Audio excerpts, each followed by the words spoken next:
उत्तर प्रदेश के एक छोटे से गांव में एक 10 साल के बच्चे की तबीयत अचानक बिगड़ने लगी और उसका व्यवहार बहुत अजीब हो गया। गांव वालों ने तुरंत मान लिया कि बच्चे पर भूत प्रेत का साया है। देखते ही देखते तांत्रिक बुलाए गए, झाड़ फूक और टोने टोटके शुरू हो गए, मगर बच्चे की हालत में कोई सुधार नहीं हुआ। आखिरकार परिवार के एक समझदार सदस्य ने हिम्मत करके उसे शहर के एक डॉक्टर के पास ले जाने का फैसला लिया। सिर्फ 15 दिन की दवा और देखभाल से बच्चा पूरी तरह से ठीक हो गया। जरा सोचिए, अगर शुरुआत से ही अंधविश्वास की जगह जिज्ञासा और वैज्ञानिक सोच अपनाई जाती तो कितना डर, समय और परेशानी बच जाती।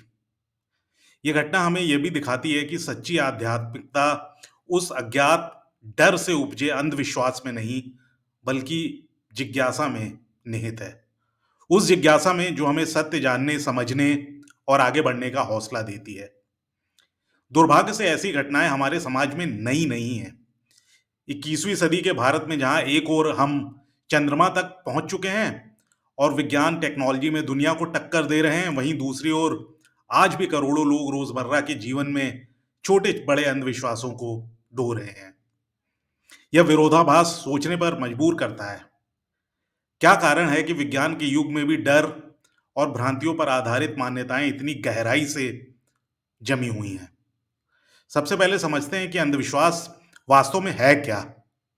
सीधे शब्दों में अंधविश्वास वह विश्वास या प्रथा है जिसका कोई वैज्ञानिक या तार्किक आधार नहीं होता, लेकिन फिर भी लोग उसे सच मानकर चलते हैं। अक्सर सिर्फ इसलिए क्योंकि उन्हें किसी अनहोनी का डर होता है या वे बचपन से ऐसा सीखते आए हैं। यही दो कारण होते हैं।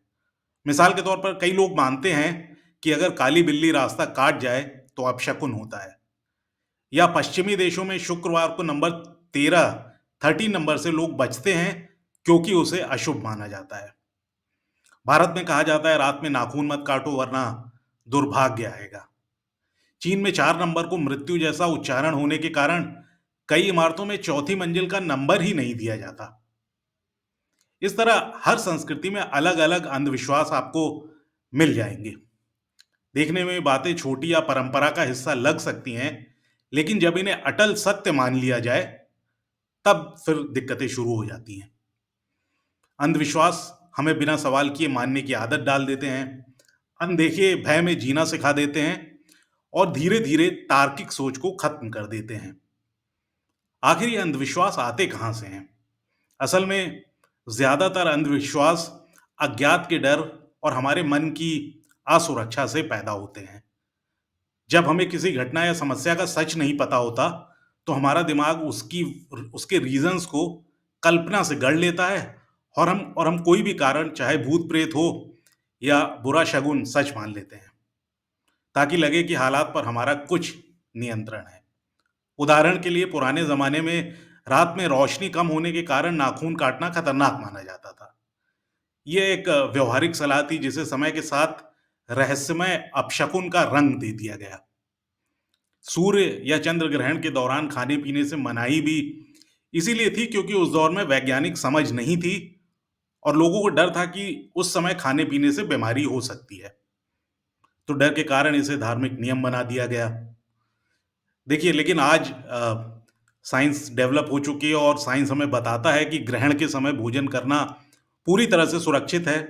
ऐसे कई उदाहरण हैं जहां जानकारी की कमी को डर और अंदाजों ने भर दिया है और वही कालांतर में अंधविश्वास बन गए।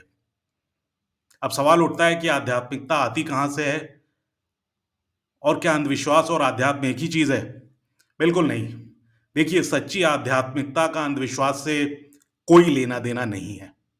आध्यात्मिकता का अर्थ है आत्मिक या परम सत्य की खोज, अपने जीवन और ब्रह्मांड के गूढ़ प्रश्नों के जवाब ढूंढने की कोशिश। यह एक यात्रा है जिज्ञासा और साहस की, जिसमें सवाल पूछना, अनुभव करना और सत्य को परखना शामिल है। हमारे देश में आध्यात्मिकता की, जैसा कि आप जानते हैं, एक बड़ी समृद्ध परंपरा रही है जिसमें तर्क वितर्क और प्रश्नों का हमेशा स्वागत हुआ है। प्राचीन बुद्धिस्ट ग्रंथों में शिष्य गुरु से सवाल पूछते थे, मैं कौन हूं, इस जगत का मूल क्या है, और उन पर विचार होता था। भगवान बुद्ध ने भी कहा था कि किसी भी बात को सिर्फ इसलिए मत मानो क्योंकि किसी ग्रंथ या बुजुर्ग ने कहा है। पहले स्वयं उसकी जांच परख करो। मतलब साफ है कि सही मानों में आध्यात्म जिज्ञासा से ही चलता है, अंधी मान्यताओं से नहीं। हमारे संतों और विचारकों ने भी हमेशा अंधविश्वास के बजाय जागरूकता, तर्क और करुणा पर बल दिया है। स्वामी विवेकानंद कहते थे कि जिस धर्म में तर्क और दया के लिए स्थान नहीं है, वो वास्तव में अंधविश्वास ही है। सच्चा अध्यात्म तो वही है जिसमें हम निडर होकर प्रश्न उठा सकें और जो उचित हो उसे अपनाने को तैयार हों। हमारे संविधान के अनुच्छेद 51A(H) में भी हर नागरिक का यह कर्तव्य बताया गया है कि वह वैज्ञानिक दृष्टिकोण यानी साइंटिफिक टेम्पर, मानवतावाद और प्रश्न करने की भावना विकसित करे। यानी देश भी हमसे उम्मीद करता है कि हम अंधविश्वास छोड़कर तर्कशील बने। अगर एक ओर इसरो के वैज्ञानिक रॉकेट से मंगल तक पहुंचने की जिद और जिज्ञासा रखते हैं, तो दूसरी ओर समाज का एक तबका आज भी शुभ मुहूर्त और कुंडली के फेर में उलझा रहता है कि कहीं कोई अनिष्ट ना हो जाए। जाहिर है, वैज्ञानिक नजरिए को अपनाने से हम प्रगति और आत्मनिर्भरता की ओर बढ़ते हैं। आप वेस्ट की कंट्रीज को उदाहरण के स्वरूप देख सकते हैं। वहीं अंधविश्वास हमें डर के दायरे में बांधकर पीछे खींचता है। इतना ही नहीं, अंधविश्वास कभी कभी समाज में बड़े अपराध और त्रासदी का कारण भी बन जाता है। हम अक्सर खबरों में सुनते हैं कि कहीं डायन के शक में किसी निर्दोष स्त्री की जान ले ली गई, या तंत्र मंत्र से खजाना निकालने के लालच में किसी मासूम छोटे बच्चे की बलि दे दी गई। कितने ही लोग ढोंगी बाबाओं के चक्कर में पड़कर अपनी जमीन जायदाद गंवा देते हैं, या बीमार होने पर सही इलाज की जगह झाड़ फूक करवा बैठते हैं। सोचिए, यह सब सिर्फ इसलिए होता है क्योंकि कुछ झूठे डर और भ्रम लोगों के मन पर इस कदर हावी हो जाते हैं कि उनकी सोचने समझने की शक्ति कुंद पड़ जाती है। लेकिन जब डर के बजाय समझ और वैज्ञानिक सोच से काम लिया जाए तो ऐसे हादसे रोके जा सकते हैं। दूसरी ओर जिज्ञासा और तर्क ने हमें अपार तरक्की दी है।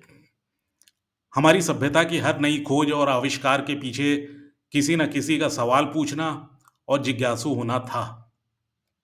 अगर बड़े वैज्ञानिक अंधविश्वास के कारण डरे होते तो न बिजली का बल्ब जलता और न मानव अंतरिक्ष में पहुंचता।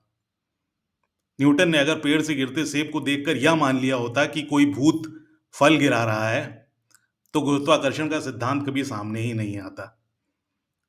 जरा सोचिए, अगर अबुल कलाम बचपन से ग्रह नक्षत्र के डर और टोने टोटके में उलझे रहते, तो क्या वे कभी मिसाइल मैन बन पाते?